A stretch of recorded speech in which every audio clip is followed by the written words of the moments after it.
Bonjour à tous, bonjour à toutes. Aujourd'hui, on va répondre à la fameuse question qu'on pose souvent quand on se pose la question de l'autisme pour soi-même, à savoir, mais si j'étais autiste, pourquoi je ne l'ai pas vu plus tôt? C'est-à-dire, pourquoi est-ce qu'on peut être autiste et l'ignorer? C'est parti.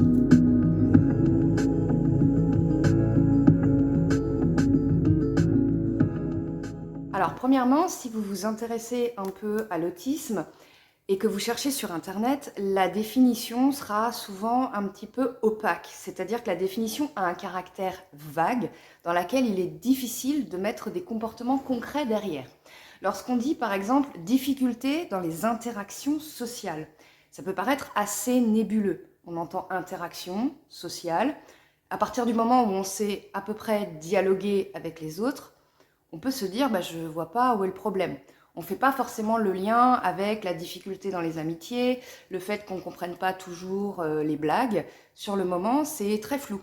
Même chose pour les intérêts restreints. Moi, la première fois que j'ai entendu intérêt restreint, je ne me suis pas du tout sentie concernée parce que je me disais restreint, non. Moi, je m'intéresse à plein de choses, donc c'est pas restreint. De la même manière, en ce qui concerne l'hypersensibilité sensorielle, on ne peut pas se juger hypersensible puisque, contrairement à, par exemple, le poids, qui est quelque chose qui se voit, si par exemple votre ami vous propose d'essayer son pantalon alors que vous voyez bien que votre ami fait 2 tailles de moins que vous allez tout de suite dire non, ça va pas m'aller. On peut se jauger par rapport aux autres. Mais l'hypersensibilité, on ne peut pas emprunter le corps de Martine pour savoir si Martine, elle entend le bruit comme nous. Et ça ne nous vient même pas à l'idée qu'on puisse entendre, voir ou ressentir différemment les choses.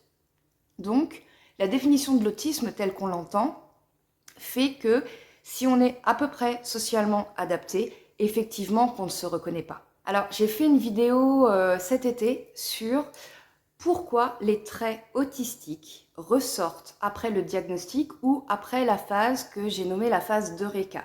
C'est-à-dire cette phase d'investigation où on va lire des témoignages, rechercher des choses et où on se dit oh, je suis peut-être autiste. À ce moment-là, vous allez voir que les traits autistiques ressortent. Donc je l'ai expliqué dans cette vidéo et je fais le parallèle parce que ici, je vais un peu redire les mêmes choses, à savoir que l'être humain a besoin d'intelligibilité, c'est-à-dire il a besoin de comprendre. Donc, on va soi-même s'expliquer nos propres comportements. Sauf que quand on ne sait pas qu'on est autiste, on va chercher d'autres choses pour expliquer nos comportements et ainsi s'inclure dans la norme. Alors moi, je l'ai déjà dit, je suis désolée pour ceux qui me suivent, je radote un petit peu, mais pendant des années, moi, je pensais que si pendant une soirée, tout le monde buvait de l'alcool, ça faisait partie de la soirée. C'est-à-dire, je ne réalisais pas que si mes amis buvaient de l'alcool, c'était parce qu'on était un samedi soir, de façon festive, et que c'était juste une façon de se détendre ponctuellement.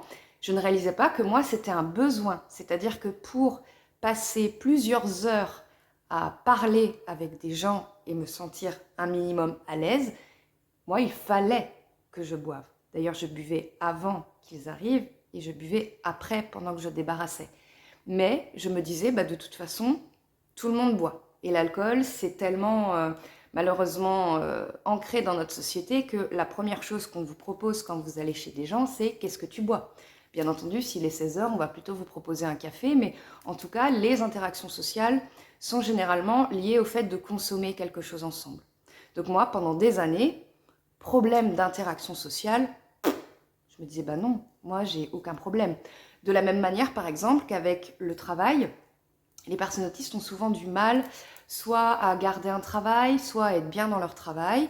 Et moi, je l'expliquais par des facteurs complètement hors de moi. Alors, soit je me dévalorisais en me disant, mais je ne suis pas en capacité de garder un travail. Donc là, je revenais sur mes propres compétences. Soit je me disais, de façon sociétale, c'est difficile de trouver sa place. En plus, dans le social, c'est souvent des endroits où, bizarrement, il y a des enjeux éthiques qui sont très forts. En plus de ça, j'ai fait mon premier burn-out, du coup, après un travail. Donc, du coup, je me disais, peut-être que je me suis trompée d'orientation. Donc j'ai fait une erreur. Donc en fait, tous mes comportements, je les expliquais par des choses complètement extérieures que j'avais intériorisées. Donc je n'allais pas chercher autre chose, puisque pour moi c'était j'ai pas les bonnes compétences, ou je me suis peut-être trompée de métier, ou j'arrive pas à m'inclure dans une équipe, mais du coup je m'auto-flagellais en fait.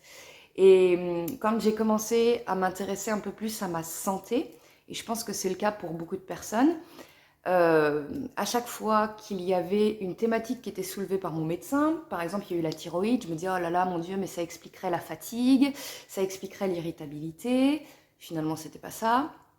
Au niveau de la dépression, je me disais bon peut-être que du coup mon état dépressif fait que je n'arrive pas à aller vers les autres. Alors oui, mais la dépression c'était l'arbre qui cachait la forêt. Et en fait je pense que toute personne autiste, avant de se rendre compte qu'elle est autiste, a cette espèce d'arbre, c'est-à-dire cette espèce d'étiquette. Je déteste ce mot quand il s'agit d'autisme parce que très souvent on me dit ah tu vas te coller une étiquette.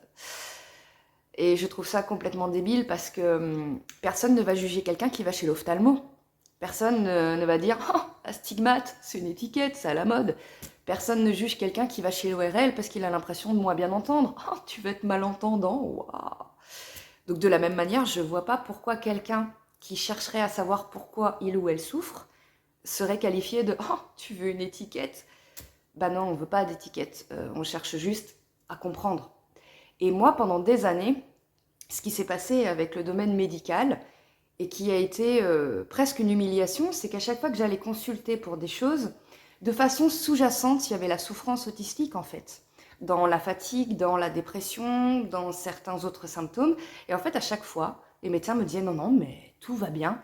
Même quand j'ai passé mon EEG, donc pour les crises non épileptiques psychogènes, j'ai été traitée par le médecin comme voilà, c'est pas de l'épilepsie, en gros vous n'êtes pas une vraie patiente, c'est dans votre tête, donc vous êtes un patient de seconde zone.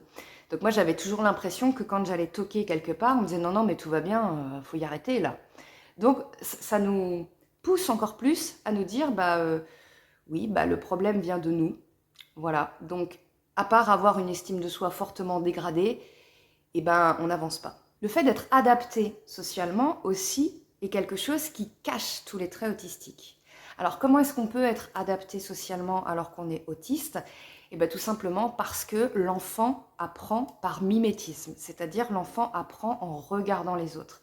Et je pense que si vous convoquez vos souvenirs d'enfance, vous pouvez très bien vous souvenir de ces moments où enfant on vous a rejeté pour un comportement qui était étrange. Moi, dans les premiers souvenirs que j'ai de ma vraiment petite enfance, je me souviens une fois en maternelle, j'essayais de jouer avec un groupe de plus grandes filles et j'avais essayé de me joindre à leur groupe. Alors à l'époque, on avait encore les bacs à sable. Donc j'avais dans un seau, j'avais mis du sable. Et comme elles jouaient au papa et à la maman, enfin quelque chose de classique, il y avait une histoire d'anniversaire, je me disais je vais leur emmener un gâteau d'anniversaire. Et j'avais trouvé un mégot par terre. C'était l'époque où on fumait encore dans les maternelles, on laissait son mégot par terre. Et donc j'avais pris ce mégot et je l'avais mis au milieu. Ça faisait la bougie. Et je me rappelle encore du regard de ce groupe de filles qui m'avaient regardé genre oh, mais c'est sale, ah là là comme elle est sale. Et je me disais mon Dieu, mais je suis la seule de cette cour de récréation à ne pas savoir que c'est sale. Donc il y a plein de choses que je ne sais pas, donc il faut absolument que je regarde les autres et que je fasse comme les autres si je veux être acceptée. De la même manière, une fois, je ne sais plus si j'étais en famille ou un anniversaire, enfin ça devait être l'heure d'hiver, j'étais allée aux toilettes et des enfants qui étaient à côté des toilettes m'avaient demandé en sortant, mais pourquoi tu n'as pas allumé la lumière? Ou juste à la fin, enfin, pourquoi la lumière était éteinte alors que tu étais aux toilettes? Et pour moi, il n'y avait pas de problème, j'ai répondu le plus naturellement du monde, parce que moi je fais caca, la lumière éteinte. Stupeur en face. Donc j'ai bien compris que ma spontanéité n'était pas quelque chose à montrer. Donc j'ai essayé, très jeune, de faire comme les autres. Sans le verbaliser, sans le conscientiser. Enfin, un enfant de 4 ans ne se dit pas « il faut que je fasse comme les autres ». Mais c'est quelque chose qui se fait vraiment naturellement. Puis quand on va à l'école, on apprend tous la même chose, on apprend la politesse, dire bonjour à la dame. Alors moi, quand j'étais petite, j'avais bien compris ce truc de dire bonjour, sauf que j'avais pas saisi la nuance. On dit bonjour quand on voit la personne pour la première fois. Et moi, en habitant en HLM, je croisais souvent les mêmes personnes quand j'allais jouer dehors. Et moi, je disais bonjour à chaque fois, parce qu'on m'avait appris à dire bonjour. Et j'ai passé mon enfance à entendre, mais Johanna, on s'est déjà vu ce matin. Ce qui m'énervait beaucoup, parce que je me disais, mais je fais ce qu'on me demande, je dis bonjour, et en plus de ça, il y a d'autres règles, donc c'est compliqué. Mais j'essayais de les appliquer. De la même façon, quand on est autiste, on apprend aussi grâce aux livres, aux films, aux séries. Et ça, comme c'est socialement adapté, d'être une grande lectrice, de regarder certaines séries. Moi, je me rappelle que je lisais énormément de romans, j'adorais ça, je regardais aussi beaucoup de films. Il y a beaucoup d'autistes qui regardent le même film en boucle, et ben c'est pour ça, c'est pour apprendre des schémas d'interaction et pour comprendre des choses. Moi, le premier film que j'ai regardé en boucle, que je regarde encore en boucle chaque Noël, c'est Noël chez les Muppets. Et pourquoi ce film? Alors, j'ai analysé plus tard, en fait, il s'agit d'un film qui est adapté d'un conte de Dickens qui s'appelle A Christmas Carol, donc une veille de Noël, et qui parle de l'histoire d'Ebenezer Scrooge, qui est un notable, un notaire très méchant. Voilà, donc au début, la situation initiale, c'est ça, il est méchant. Et la veille de Noël, il est visité donc par trois esprits, si vous connaissez l'histoire, le fantôme du passé, le fantôme du présent et le fantôme du futur. Le fantôme du passé le ramène dans son passé. Donc là, on voit que Ebenezer Scrooge a eu une enfance complètement pourrie. On comprend du coup que c'est pour ça qu'il est méchant. Le fantôme du présent lui apprend à regarder ce qui se passe de merveilleux autour de lui. Et le fantôme du futur lui montre ce qui va se passer s'il continue de se comporter comme ça. Et moi, dans ma tête de petite fille, je me suis dit, j'avais l'impression de comprendre la psyché humaine. Je me suis dit, le comportement actuel des personnes est déterminé par leur passé, ce qu'ils ont vécu. Et du coup, il faut savoir prendre conscience de son passé pour être bien dans son présent, afin d'éviter les drames dans le futur. Et ce film m'a tellement marqué que je le regardais en boucle, dès que c'était Noël et même à d'autres moments. Donc encore aujourd'hui, je connais par cœur toutes les chansons, ma fille aussi. C'est ma Madeleine de Proust que je consomme souvent. Et de la même manière, dans les romans, je relisais aussi parfois les mêmes passages où j'avais l'impression de voir la vie telle qu'elle devait se jouer. Et j'avais, ça c'était pas un roman, mais j'avais acheté à l'époque à Emmaüs. J'adorais parce que déjà à l'époque j'aimais bien les choses vintage, les objets un peu anciens. Et j'avais acheté ce livre qui est un très vieux livre. J'ai essayé de le retrouver sur internet, mais voilà, j'ai pas réussi. Qui s'appelait Dites ceci, ne dites pas cela. Et c'était en fait un manuel de savoir-vivre, comme on pouvait le faire, je pense, dans les années 50, qui non seulement traitait des fautes de français, mais qui traitait aussi de la façon de se comporter quand on était invité, de façon très très claire. Donc pour moi, c'était un GPS social, c'était ma Bible en fait. Il était sur ma table de nuit, je le lisais tous les soirs. Et il y avait par exemple écrit que lorsqu'on était invité à dormir chez une personne, lorsqu'on partait, il fallait enlever les draps. Et une semaine après, très précisément, il fallait envoyer une lettre à la maîtresse de maison en disant à quel point on avait été bien reçu.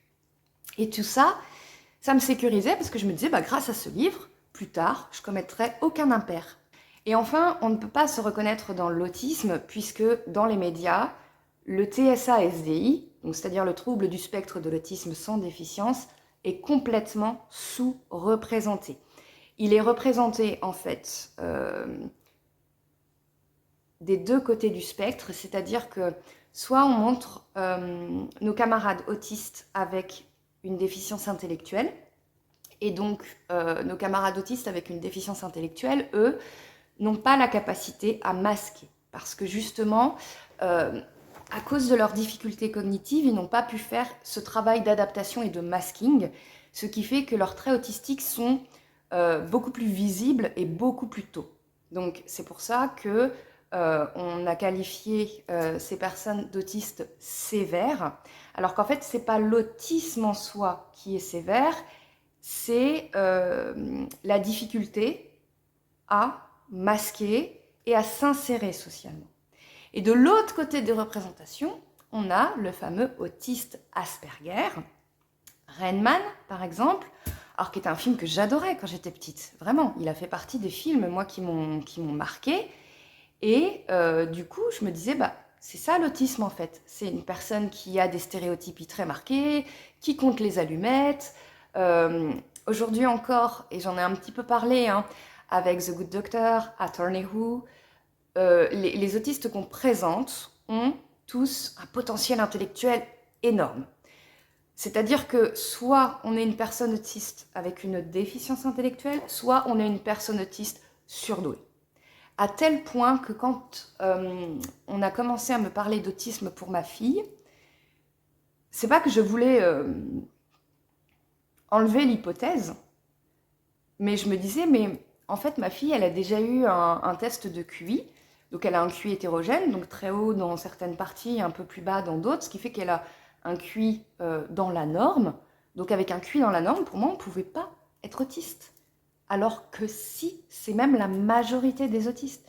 D'après le professeur Motron, 75% des personnes autistes ont un QI dans la norme, c'est-à-dire entre 70 et 130. Donc comment est-ce qu'on s'y retrouve là-dedans? Il y a aussi le fait que autiste, encore aujourd'hui, c'est souvent une insulte. Une personne du gouvernement, je ne sais plus qui, hein, vous savez sans doute mieux que moi, une personne du gouvernement l'a dit en disant « je ne suis pas autiste », sous-entendu « j'entends ce que le peuple dit ». Super. Une fois sur YouTube, en me promenant dans les commentaires, il y avait un reportage sur des personnes autistes et une personne qui ne s'y connaît pas avait dit « oh, mais arrêtez de les insulter », juste parce que le mot autisme était révélé. L'autre jour, il y a encore un abonné qui me disait que il était devant son amphi et en fait ça bouchonnait pour rentrer dans l'amphi et qu'une personne s'était exclamée « mais regardez-moi cette bande d'autistes ». Et bah du coup, quand le mot est péjoratif, ma fille d'ailleurs en 6e, quand elle rentrait, elle m'a dit « on m'a traité d'autiste ». Alors déjà je reprenais, parce que c'était l'époque où on était sur le point hein, du diagnostic avec elle, donc je m'en doutais déjà. Donc je disais déjà, on t'a pas traité d'autisme, parce qu'on traite, enfin pour les enfants, le verbe traiter, c'est une insulte, alors que l'autisme n'est pas une insulte. Mais comment est-ce qu'on peut, d'un seul coup, se mettre un vocable sous-représenté dans la société et se l'approprier? Surtout quand en face, on vous dit oh, « mais tu veux te coller une étiquette, oh, c'est la mode, oh, tu veux te faire remarquer ». Et de toute façon, quand vous commencez les démarches, on vous dit « il y a 1 an et demi, voire 2 ans d'attente, c'est très compliqué ». Pour vous dire à quel point moi, je ne me soupçonnais pas autiste, je me rappelle la première fois que j'ai vu la vidéo de Julie Dachet, donc c'était il y a plusieurs années, hein, et d'ailleurs quand j'y suis retournée, YouTube m'a informé, enfin avec la barre rouge, que j'avais regardé 5 minutes de la vidéo sur les 10 minutes.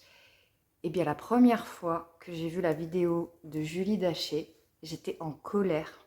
Alors pourquoi, vous allez me dire? Parce que moi en tant qu'éducatrice spécialisée, j'ai beaucoup travaillé avec des enfants autistes avec déficience intellectuelle. Et du coup, moi, comme tout le monde, avec la représentation passée de l'autisme, j'amalgamais la déficience intellectuelle avec l'autisme. Et du coup, j'étais en colère que des autistes hyper intelligents et qui apparemment n'avaient aucun problème, parce que c'est ça aussi, quand on présentait les Asperger, on présentait les super pouvoirs. On parlait beaucoup moins des aspects douloureux. Je me disais, mais il faut arrêter de montrer ces gens-là avec leurs super pouvoirs, alors que, bah oui, l'autisme, c'est quand même ces enfants, moi, que je vois tous les jours, qui sont pas propres, qui se balancent, qui... J'étais en colère. Et je me suis rendu compte, quelques années après, que j'étais aussi en colère parce que ça faisait écho, mais de façon très inconsciente, quoi. Quand j'ai revu la vidéo, du coup, de Julie Dachet, qui durait 10 minutes, je n'ai pas compris dans le présent pourquoi ça m'avait énervée. Et en fait, je me dis, bah, c'est parce qu'elle exprimait des choses qui étaient déjà en moi à l'époque, dans lesquelles je ne voulais pas me reconnaître, parce que c'est un long chemin quand même. Et moi, comme beaucoup, au niveau statistique, je fais vraiment partie on va dire, des choses très classiques. Moi, j'ai eu l'Eureka après le diagnostic de ma fille. Parce que moi, avant, je faisais ce syllogisme très simple. Vous savez, le syllogisme, c'est par exemple de dire tous les hommes sont mortels, Socrate est un homme, donc Socrate est mortel. Bon, ça c'est limite. Hein. Moi, je me disais, ma fille présente les mêmes comportements que moi quand j'étais enfant. Moi, je ne suis pas autiste, donc ma fille n'est pas autiste. Et le jour où on m'a dit votre fille est autiste, d'ailleurs sans utiliser vraiment le mot autisme, hein, comme si ça faisait encore peur ce mot, il fallait encore le prendre avec des pincettes, bien dit TSA, voilà. Et le jour où on me l'a annoncé, je me suis dit bon, ok, je vais aller faire ces recherches. Mais c'est vrai que ça fait peur parce que malheureusement aujourd'hui en France, la santé psychique, c'est un tabou. C'est-à-dire que personne ne va vous reprocher, par exemple, si vous avez mal au ventre, personne ne va vous reprocher d'aller chez votre médecin. Et si, par exemple, dans les hypothèses, parce que quand on a une douleur, la première chose qu'on fait, c'est des hypothèses. Hein. Je connais personne qui se dit j'ai une douleur là, je vais aller voir chez mon médecin, et puis je vais attendre 3 semaines. On sait qu'il ne faut pas le faire, mais on tape nos trucs sur Internet, on cherche à savoir par soi-même. Si vous avez mal au ventre et que, par exemple, vous prenez comme hypothèse l'intestin irritable, et que finalement, après recherche, vous avez de l'endométriose, donc plutôt au niveau de l'utérus, est-ce que c'est grave? Ben non, en fait. Vous avez fait une hypothèse, vous êtes allé la vérifier, vous savez ce que vous avez, super.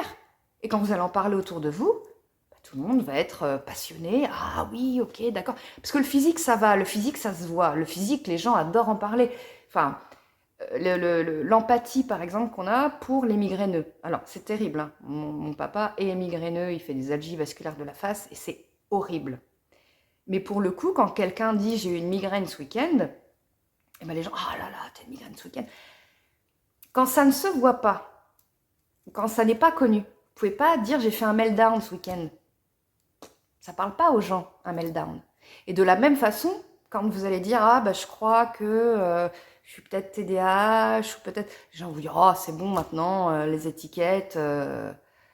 Mais non, mais non, mais non. D'ailleurs, les gens qui vous parlent d'étiquettes, s'il vous plaît, soit vous leur envoyez cette vidéo, soit vous leur dites mais toi Martine, tes lunettes c'est une étiquette? Astigmate c'est une étiquette que tu as voulu te coller? Bah non, tu voyais un peu moins bien, tu es allé chez l'ophtalmo, il t'a prescrit des lunettes. Voilà, tu vois mieux avec. Bon, bah, moi j'ai une souffrance, je veux savoir ce que c'est. Et ce que j'ai envie de vous dire aujourd'hui, c'est que ne culpabilisez pas de poser une hypothèse. Si aujourd'hui vous regardez cette vidéo, c'est peut-être parce qu'un de vos proches ou vous-même vous posez l'hypothèse de l'autisme pour vous. Mais si vous vous trompez, c'est pas grave. S'il y a hypothèse, c'est qu'il y a souffrance. Personne ne se réveille un matin en se disant « Oh, ma vie est morne et terne. Oh, je vais dire que je suis autiste. Tout le monde va me regarder. Ça va être formidable. » Non, non. On se lève un matin et vraiment, comme tous les autres matins, on en a marre, on est déprimé et on va lire, on va voir ou on va entendre quelque chose qui va tellement nous remuer les tripes qu'on va se retrouver à chialer comme un bébé. Et là, on va se dire « Mais peut-être que… » Alors peut-être que autisme, peut-être que trouble anxieux généralisé, peut-être que bipolarité, peut-être que schizophrénie, on ne sait pas, mais il y a quelque chose et il faut aller voir. Et c'est pas grave si votre hypothèse c'est pas la bonne. Moi j'ai de nouveaux abonnés qui du coup sont concernés par d'autres troubles psychiques. Et d'ailleurs, je leur souhaite la bienvenue parce qu'on fait tous partie de la grande famille de l'humanité. Et peu importe finalement pourquoi vous vous sentez différent. Peu importe. Le plus important, c'est que vous soyez bien. Et pour être bien, il faut mettre le mot correct. Je reprends Martine avec son problème de vue. Martine, elle est allée chez l'opticien. Elle n'est pas allée en pharmacie acheter des lunettes loupe. Alors, ça existe aussi, surtout pour les personnes un peu âgées. Mais quand on sait qu'on a un problème de vue, on va voir quel type de lunettes nous correspond. Et quand on a une différence psychique, on va voir quelle est cette différence pour voir éventuellement quelle thérapie ou quel aménagement nous correspond, pour arrêter enfin de s'auto-flageller tout le temps. Donc si vous avez une hypothèse, n'ayez pas honte de cette hypothèse. Même si je sais, le corps médical, il est ce qu'il est aujourd'hui. Même si je sais, vos proches, ils ont l'idée des médias, ils sont ce qu'ils sont, ok. Mais de vous à vous-même, dites-vous que votre quête est légitime. Parce que votre arbre qui cache la forêt, il ne va pas vous servir de soutien toute votre vie. Ce qui va vous servir de soutien toute votre vie, c'est de savoir de quoi est composée votre forêt. Donc, allez-y. Peu importe ce qu'on vous dit, peu importe que vous deviez consulter plusieurs spécialistes parce que beaucoup ne s'y connaissent pas, cherchez à savoir. Voilà. Bon, et bien sur ces bonnes paroles, moi, je vais vous laisser. Prenez soin de vous. N'hésitez pas, dans les commentaires, à rebondir, à faire des suggestions. Et puis, j'ai hâte de regarder vos commentaires sur la vidéo précédente concernant l'avenir de la chaîne. Je vais lire tout ça avec grand intérêt. Je vous remercie par avance pour celles et ceux qui ont participé. Et donc, je vous retrouve bientôt pour une prochaine vidéo. Salut!